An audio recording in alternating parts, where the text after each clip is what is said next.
Madilim pa ang paligid. May bahagyang liwanag na sumisilip mula sa silangan. Sa malayo, maririnig ang malakas na hampas ng alon kasabay ng mahinang ugong ng makina ng mga bangkang papalaot. Habang ang karamihan ay mahimbing pang natutulog, sila na may gising na.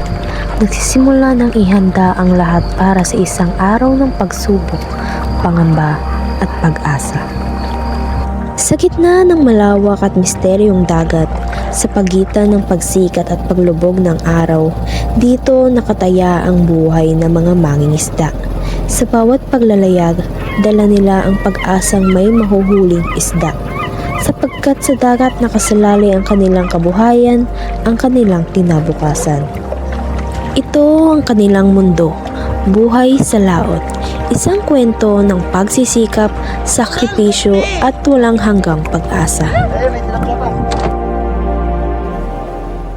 Sa pagsisimula ng araw, una kaming nagtungo sa isang gas station upang bumili ng gasolina, isang mahalagang kagamitan upang mapaandar ang bangka na magdadala sa laot. Ito ay isang paalala ng kahalagaan ng bawat galaw sa paghahanda para sa isang paglalakbay sa lawak. So ito na yung diesel na nabili namin na pwede namin gamitin sa bangka sa paglaot namin mamaya. So tara! Dumiretso na kami sa lugar kung saan naghihintay ang sasakyang bangka at si Kuya Ato, ang mangingisdang gagabay sa aming biyahe. Ang bangkang ito ang magsisilbing tahanan habang tinatahak ang malawak na karagatan patungo sa kubo sa lawa ng darangan. So nandito kami ngayon sa tagpos na kung saan dito kami manglalaot para mangisda kami. So dito sa kinatatayuan namin Ito yung lugar na tinatawag nilang boom. na kung saan kung titignan natin dito sa kinatatayuan namin, ito yung boom na merong drum na nakalagay para mas lumutang talaga ito sa tubig. At nandito kami mismo ngayon sa pinakatubig talaga. Kung nakikita niyo dito sa paligid namin. Tapos, anong oras na, Anika? Ang oras ngayon ay 5:48. 5:48. Nandito na kami ngayon. So, lalaot kami at inaayos na yung bangka na gagamitin namin. Kung naririnig niyo yung sagwan, kasi doon kami sasakay sa bangkang yun. Kuya, malalim po ba dito? Kung tao pa raw. Burak kayo sa ilalim. Tao pa raw siya. Tapos burak pa raw yung nasa ilalim niya. So, hindi pa siya ganun kalalim. Siguro pagdating namin doon sa kubo na pupuntahan namin, mas talaga doon na malalim talaga yung pupuntahan namin. Isa sa naging pangunahing kasama at gabay namin sa paggabag, si Kuya Renato Binamira na mas kilala sa tawag na Kuya Ato. Siya ay kasalukuyang 52 taong gulang at ilang dekada nang nakikipagbakbakan sa larangan ng pangingisda. Siya ay may 3 anak na kung saan ang kanyang panganay ay katuwang niya sa pangingisda at ang kanyang bunso ay nag-aaral. Bago umalis, maingat na inihanda ng mangingisda ang bangka. Isinisiguradong maayos ang makina, matibay ang katawan ng sasakyan at handa ang lahat ng kailangang kagamitan. Ngunit bago pa man tahakin ng laot, isang sandali ng pananalangin ang aming isinagawa. Tahimik na itinaas ang panalangin sa Diyos, humihingi ng gabay at proteksyon sa biyahe. Matapos ang panalangin, isa-isa na kaming sumakay sa bangka, maingat na pumwesto upang mapanatili ang balansa nito sa tubig. Dahan-dahang iniangat ni Kuya Ato ang sagwan. Di-unting inilalayo ito mula sa pampang. So ngayon, nandito na kami, paalis na. Ito na, nandito na kami, nakasakay na kami sa bangka ngayon. Ano na yung sagwan. Yan, nakakakaba. Ito na yung makina. Inaano na siya.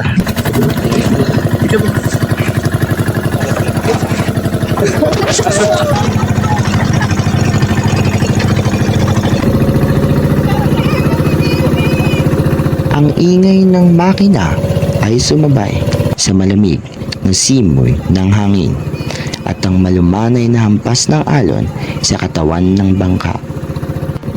Sa harapan, tanaw na ang kubo sa gitna ng dagat, ang destinasyon, ang tahanan ng mangingisda na buong tiyagang nagbabantay sa kanyang hanap buhay.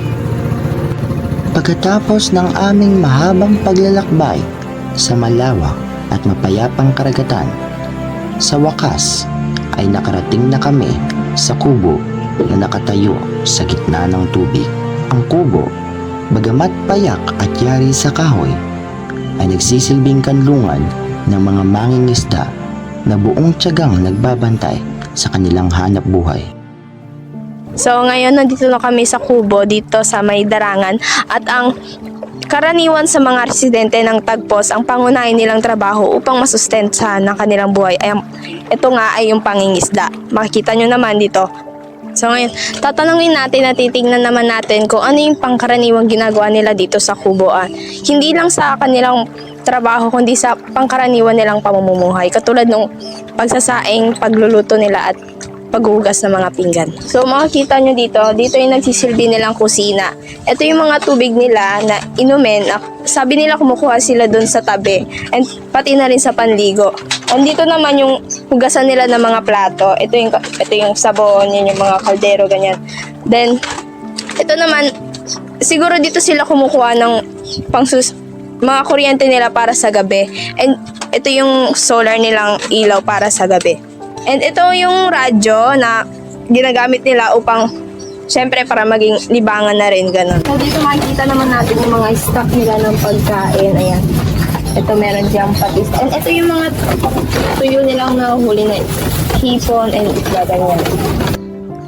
Sabi ni Kuya, itong mga pagkain na nakikita nyo dito, binibili din nila yung sa tabi o dun sa may, kung saan sila malapit nakatira.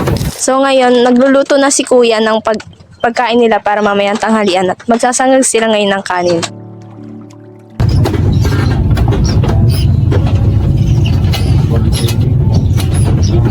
Ano po yan, Kuya, yung kagabi niyo po bang kanin yan? Ako rin ang kagabi.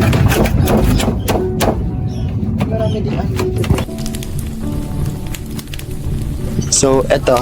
Ayan. Ito yung ginagawa nila pag nagtitingan sila ng gamit nila itong mga kawayan. Kuya, ano yung nag-i-supply nyo ng kawayan dito? Saan po kayo kumukuha ng mga kawayan na ginagamit maan? Dito na. Yung mga kawayan. So kapag ginagamit nilang supply dito para magamit nila sa pagluluto yung kawayan. Kapag kunyari, sa fish pan, di ba, may mga nakaanong kawayan dyan nakatayo. So siguro kapag may mga nababaling ganon, kinukuha nila din. Siguro pinapatuyo para magamit siya sa pagluluto. At ito na, ginagawa nila yung pagluluto. Kuya, ano pong pangkaraniwang kinakain niyo po dito? Kalatan mo yung gabi dito, isda.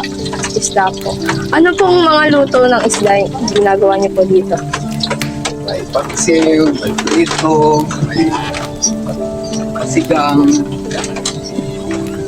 Sa pagligo naman po, saan po kayo kumukuha ng tubig kapag maliligo?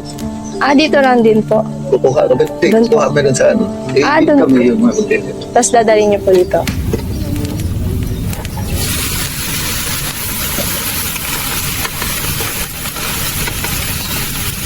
So dito sa pinakakubo nila, ang karaniwang supply talaga nila ng tubig dito is ito na mismo yung pinakalaot. Dito na sila mismo kumukuha. At sa pamamagitan nitong nasa baba ko, itong timba na to na maliit, ito yung ginagawa nilang pangsarok sa tubig na makukuha nila. At yun yung magiging supply nila sa pang hugas ng plato at yung pang ng kubet. So try nga natin siya. Nagaan nila na gusto ng pagganito. Yan. So, ayan, makakuha na sila. So, para mas luminis talaga yan, gagantukan ko na yan. Then, ito na yung karaniwang supply nila sa paglalaba at saka sa paghuhugas. At saka maaari nitong gamitin sa pag-ano ng kubeta. And, ito bak. Yeah. And yun. So, ganun lang kadali. So, ganito nga. Ito yung karaniwang ginagawa ng mga taga-laot dito sa Tapos, ito yung karaniwang ginagawa nila sa tuwing maghugas sila ng plato. Tulad nung yung timba kanina na binababa para sumarok ng tubig. Ito yung ginagamit nila para kubuhan ng supply ng tubig. Kung saan ito yung panghuhugas nila sa pinaka plato at mga utensils nila dito. Tama po ba, kuya? Yun po yung ginagamit na tubig po para Babanlawan lang. yeah. Binabalong lang. Binabanlawan lang ng malinis na to. Alam ko kasi, tubig ng nawasa. Yan, nawasa. So, nandito ako ngayon sa loob ng fish pond. Nasa bangka ako nila. Kung saan, ito yung ginagamit nila sa pag-iikot. Kung meron nga bang mga butas yung lambat katulad nito. Ito yung lambat na kung saan nagpoprotekta sa mga isda na pinapakain nila para hindi makalabas dito sa loob ng fish pond. Na ito naman yung pangunahing hanap buhay ng mga taga dito sa Tagpos. So, itong bangka na to maraming tubig and ganito talaga yung ginagawa nila, karaniwan ginagawa kapag talaga maraming tubig itong loob ng bangka. Nililimasan nila naman. O ganito. Para matanggal yung tubig. And, yeah. Medyo malalim na talaga dito sa loob and pag umapak or lumusong na tayo dito, marami talaga tayong isdang makikita dyan kasi ito talaga marami isda dito and may mga similya na iba't ibang uri ng isda. So, yeah. Sa kagustuhang maranasan ang buhay ng mga mangingisda, sinubukan kong magsagwan ng mag-isa. May kaunting alam na ako sa pagsagwan, kaya't hindi na ito lubos na bago sa akin. Mahigpit kong hinawakan ang sagwan. Inilubog sa tubig at hinila ng may pwersa. Sa bawat pagsagwan, lalo kong naramdaman ang kontrol sa bangka at unti-unti siyang nasanay sa ritmo ng alon. So, kuya, ano pong pangalan niyo? Renato Binamira. Kayo po. Kulyaw. Kaya ilang ka na po? Ilang taon ka na po nagtatrabaho dito sa Tagal na po ito. Binata ko, nandito na po. 1990 yata, nandito na po. 1990. Ano po, ito na po ba yung pangunahing parang pangkabuhayan talaga mismo na wala na po? Ito na po yung pinaka, Ito, yun naman may-ari nito. Family, paring. Ito, so, yan sa kabila, sarili niya. iba po yung may-ari nito, then kayo lang po yung nagbabantay dito po. Sila, paring ito. So, katulad po nila, ilang days po kayo nag-i-stay dito kapag hango po kayo ng isda? Isang araw lang naman yun pag kailangan, gabi-gabi, nandito sila. Gawa na binabantay. Okay. Ano po kayo yung like yung, at kapag yung parang kadalasan pong challenges dito o yung mga problema po na kinakaharap po ninyo pag taga dito sa Ang naging problema namin dito, pagka yung May dalaan. bumabagyo, yung mga bumabagsak yung mga na yan, mga poste na yan. Bagsak lang. Tapos pag habagat, ang lalaki ng alon, dyan, kagaling dyan sa laot. kaya po pala like kapag po umunos ng sobra, Oo. like o tumataas po yung tubig, then kaya po pala maraming Sa labas, yung yung bangus kaya nakawala pala yun, nakawala yun sa loob. kaya pala sasabi dito sa dito sa Binangonan talaga kapag May bagyo. pag may bagyo, Pag may bagyo minsan lang. yung iba sa mga taga-gilid, sinasabi nila na ang saya kasi maraming bangus ang nakakawala, maraming nahuhuli yung mga nangingisda sa labas. Pero para sa kanila na nagtatrabaho dito sa pinakalaot Laki ng ng- pagbabantay laki ng ng fish kawalan pond. sa kanila. Malaki yung kawalan, malaking problema yun sa kanila kasi Kumbaga sa halimbawa, nagaling dito sa loob ng fish pond, pag nakawala na sa labas na, sa kanila na yun. Alam doon yung may-ari. kasi di naman, wala ang pangalan yung isda. Itong nakaraan bagyo, daming nakalabas naman. Ayun Kami nga, dami sa amin dami nakalabas. Kung mga nasa siguro, 20,000 piraso nakalabas sa amin. ang dami. Sorry, kasi nasira ng tapat na yun. Paano nyo po inaayos yung yung pag Pag nasisira, Opo. sinihisid po yung pamano-mano, hihisin, tatahiin mong ganun. Ilang araw po yung inaabot nun sa pagtatahito ng lambat? Ba, depende sa masira. Yan. Marami. Matagal. Kasi mag-aantay ka ng pag bumaba yung tubig. Mababa ito eh. Pagtagaraw. Tapos pinapasok. Pagka mababa dito, papasok naman yung alat, yung galing Manila Bay. Di ba Pasig yan, di ba? Pasig. So ito, hanggang Manila Bay. Pasig madaan. Yung pagka yung pumasok alan, medyo maganda-gandang ng isda. Malaki. Pero ngayon, ang baga taon. Bago ma-harvest. Nakaranas na po ba kayo ng sobrang delikado po dito kapag nangingisda po kayo? Yun lang, yung bagyong alang. Yun, ang lalaki ng alon dito. Yung kubo nga namin yun, malaking kubo namin yun, may ano na yun. Ang laki ng kubo namin yan, nasira ng bagyo. Yung yung Pag-iba yun. yung bumalik yung bagyo. Christine. Oo, yun, Christine. Yun, laki ng kubo namin yan, oh. Bumagsak. Yung solar namin na bagong bili, alagad 12 mil. Nawala. So kahit gaano po kahirap yung buhay, ano po yung nag-uudyok sa inyo na ipagpatuloy po itong trabaho? Hindi, ano kasi, pre, tagal na namin kami nag-inano namin, kami sa tagpot, ano namin, kumbaga sa namin, naras na namin yung hirap. Ganito kasi minsan kasi pagka hindi naman dumadaan yung bagyo, makaka-harvest din ng maganda. Kaya sapat naman po ba yung kita nyo dito para makakain po kayo ng 3 beses sa isang araw? Sa pagkain naman po, sapat naman. Ang naging problema nga lang pag bumabagyo, talagang naano kami. Mga ano po, ay, Alaga namin, nakakawalos, maubos yan, laman, nakakawala eh. Tira lang bagyo, hindi naman naubos lahat. Kaso ang lilit ng bangos, halos 1 kilo, 15. Tampuan, gano'n. Kapayat pa Hindi nga kasi hindi nga pumapasok ng alat kaya bagal lumaki. Mga ilang buwan po yun bago lumaki po? Pero pag pumasok alat, buwan lang yun. Paano po pag hindi po pumapasok? Taon. Taon po inaabot. taon siya. Hindi po Ayan, ba kayo nalulugi pag Hindi naman, basta buwan. Pag bigla naman laki, doon mo na mababawi. Ano pa kuya yung ano nyo? Yung parang extrang kabuhayan nyo. Kasi di ba po dito, nagbabantay kayo dito. May pag-ano pa po kayo, like pagkukuwaan po. Like katulad po nung, ano po yung ginagawa? Pangalaskas po ba yun? Pwede rin dyan. Mayroon kaming yung halimbawa, kung gusto namin mga pangulam-ulam, kasi hindi kami basta-basta makakahuli dyan. Opo. Nagkakaway kami baklad yung gano'n, no? Yung baklad dun sa... Ano yan, 6 yan, paikot na yan. Ayun pa.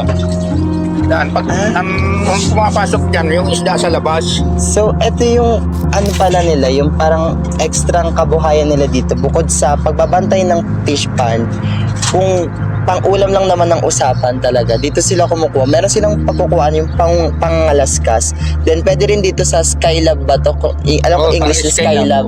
Or yung baklad. Kung saan, dito pumapasok yung mga isda dito sa labas ng fish pond na maaari nilang makuha pag gusto na talaga nilang Lahat na mag-harvest. isda sa labas, pumapasok dyan. Janitor fish, night fish, yung tawagin nila arwana. Isang maliit na lambat na ito sa mga pangunahing material na kinakailangan dito sa kanilang pagtatrabaho. Dito inilalagay ang mga isdang kanilang nahuli na hindi pa nila nananais na ibenta o hindi pa nila nais na iluto. Pinakita nga nila Kuya Ato at Kuya Ipe kung paano nila inaalagaan ang mga isda sa fish pond na kanilang binabantayan. Kagaya na lang ng pagpapakain nila sa mga isda na sinusubukan rin namin at aming mga kasamahan. Sa pagpapakain sa mga isda, may mga ibon nga na nakaabang dito para kumuha rin ng isda na gagawin nilang pagkain. So, etong mga ginagamit pala nila dito na tulad itong hawak ko na kinukuha nila itong pizza pie na saan nanggagaling pa daw to sa Makati na ginagawa nila, pwedeng makipagpalit lang sila. Like kunya may isda sila, pwede nang ipalit to para makakuha ng ganito. Kumbaga, nagte-trade lang. Tapos ito yung ginagamit nila para sa pagpapakain ng isda. Ito po sa laot kuya, pag lumalaot po kayo, ano po yung nyo? Yung mga parang ginagawa na dito na kadalasang parang nyo na po, nagiging routine na Like, di pa po sila lumalaot, nagbabantay na naman po ang fish pond. Ano po yung mga pinagkakaabalahan niyo po dito sa loob ng kubo po? Yun lang, pagka malamang may gagawin kami dyan, di ba, nagpapalit ng kawayan, yun ang gawa namin dito.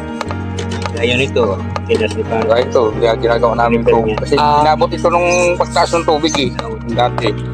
Kaya dapat itataas mo para sa sunod na tag-ulan, hindi na abutin. Kagaya nung malaking kubo namin dun, inabot ng tubig, ay ang lalaki ng alon, ay bumagsak yan. Ay gawa kang maliit na lang, pataas na. Ayun po yung bago po dong ano. Yan, maliit na lang. Parang aso, bantay na lang aso. Para pag may ano tatawagan lang, tapos maririnig. Hmm. Nakaranas na po ba kayo na ano, na yung parang manakawan po ng isda dito sa ano, loob ng fish pond? Nung araw, mayroon. Pero ngayon wala na. Kaya papatay na ni Gub. Mang nanakaw. Tawagin dito yun, seaman. Mayroon yung dalam lambat. Hinihila, pinapasok sa loob. Ay mga sinahuhuli. Yung nga, nahuld up na rito eh. Sa kubo. Nung araw, mayroon dito, tawagin ko mga pirata. Mga pirata. Nagaramdaman ko sa katawan ko para lumanlit eh. Yung iba yung damit ko, pinalat sa bunganga ko. Hala. Sinali pa ko sa Mga, lidi. mga pirata kung tawagin nung araw. Nung araw. Meron Sinanakaw kasi marami. doon, mga makina. Mga ganyan naman. Yung mga makina po ng bangka. Magulog gusto. Nanakaw nila. Saka hindi lang, yun, hindi lang, matisda, bangus. Isda, oh. Bukod sa unos talaga yung problema nila, meron din pala nung araw doon na tao yung maging problema. Kung sa gilid, dun sa lupa, talaga yung problema natin, may mga masamang tao talaga din natin maasahan. Pero dito rin pala sa pinakatubig, Meron din dito. kung saan pwede nilang anuhin yung lambat mo, then papasukin nila to, tapos kukuha sila ng isda, which is pag nanakaw na yun kasi hindi naman sa kanila tong isda na to. So yun din yung pangunahing problema din ng mga taga-laot dito. So delikado talaga siya. So good thing naman, wala naman nang ngayon dito, wala naman nang gumagawang ngayon dito. Siguro kasi nahihirapan na rin sila kasi doble na rin yung protection. Mga na rin, takop na rin. Kasi, Coast Guard na po. sakop ito ng ilildi. Ngayon, pinababalik ni Bungbong. Oh, binalik ulit. Binalik. Kasi nagkulang na tayo ng supply ng isda dito sa atin eh. Kaya di ba nagkaangkat na nga tayo sa ibang bansa eh. O ginawa ni Duterte. Mga fish pan na pinagpabawas, pinadimulis. Yung iba pinabawasan lang. Yung iba pinadimulis. Ano yun, kuya, like, pag nandito nakasayo yung kubo nyo, nagbabayad ba kayo dito? Gabahit kami sa LLD. Taon. Magkano po yun? Nasa dati nung 4-5 kaya ngayon mga 5,000 na sa taon yun about isa hektarya may 5 hektarya kasi ilan yun 25 mil daming milyon din ang nakukuha dito ng di ba LLD gobyerno din yun. Yan, pupunta kami dun sa ni Kuya, Fish pond, sa fish pond kung saan doon namin siya titignan kung paano nga ba magsalok ng tatawag nilang isda dito na mamali or yung bighead.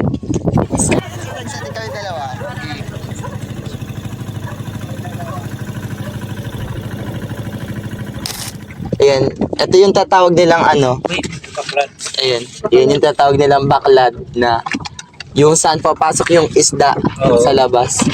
Saan po yung pasukan yan, kuya? Ng isda dyan? Ito po.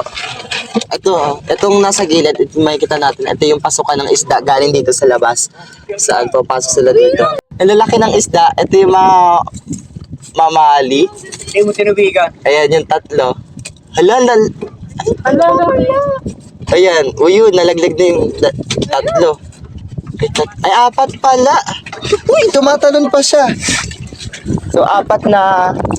Ayan, 4 na... Maipit ka. 4 na... Mamali yung kanila. Opo.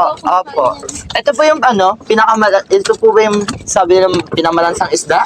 Dito sa Kasi, yun. Ito yung pangalawang round. Pangalawang round.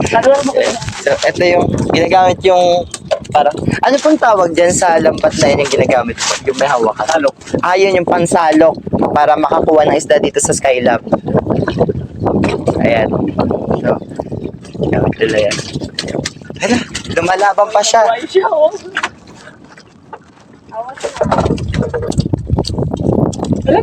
Ayan, meron na namang isda. Dami. Ayun, may tilapia. Tilapia ba yan o Gloria?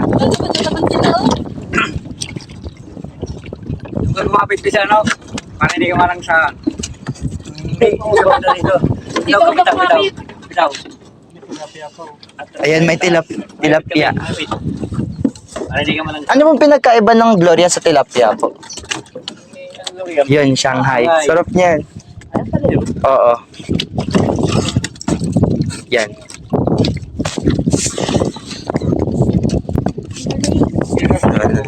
Tama na yan. Ang dami. Ang laki nitong isang gitna, oh. Uy, tumalon pa. So, ito, ilan po kaya ang kilo to? Sa tingin po ninyo? Tatlong kilo. Masarap daw to sa ano, kadalas sa mga ginagawa nilang bola-bola or yung tatawag nilang lumpiang Shanghai. So, nakatikin na rin ako noon and masarap talaga siya, aminin ko. Pero, ito daw na isda to, ito daw yung pinakamalansang isda na nasa nga. Pero ang laki, ang bigat na baka tumalon. Ano po yung magkano yung benta niyan? Magkano po yung benta nito?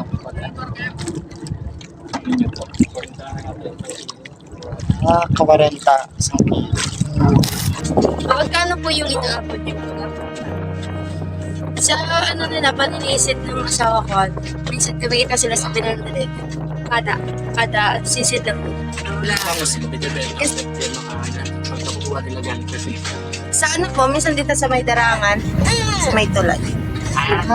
Yung maraming mga... Yung isdaan po. Doon po nila binabags.